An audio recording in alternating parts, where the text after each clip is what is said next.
Hi, it's me again with Corel Draw Tips and Tricks. Somebody's trying to draw this, but this is what they sent me, and they're having problems when they click on it. It is 5 inches tall, so they set their nudge factor on 5 inches and hit the plus key on the keyboard and then move it down.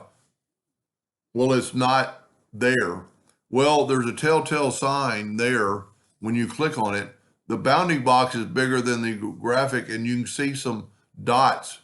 Well, if we go to view and wireframe, it's because he has existing ones that he's probably taken the color out of.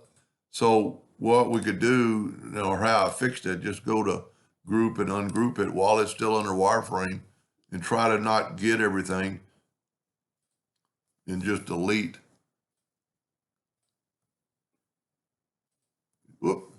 See, that's still grouped together somehow. So what I do is select it all, go up to group. I very seldom ever ungroup all, but in this case, you want to. Now, if you don't get that entire line, it should just do that if you don't get any other part of it.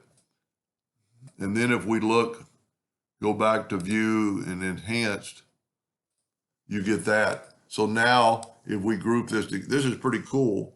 Group that together, it is, and we can make it, well, let's make it 4 inches tall with our ratio locked. Set our nudge factor on 4.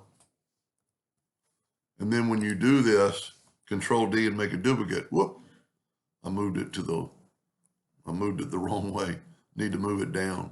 But you can also see that there's 2 blocks, so we have to mirror it the other way to get it to look like that. And then when you do this, Control D, just click down twice and it'll do it. That's a pretty cool graphic. It really looks like it's embedded in there. So whenever you have problems and you can see things, I used to never use wireframe, but now I use wireframe a lot. And see, there's some stuff on the board that might not even be there. See, those 2 parts aren't even there, but when you go to wireframe, it shows up everything. Anyway, I hope that helped him a little bit. And thank you for watching.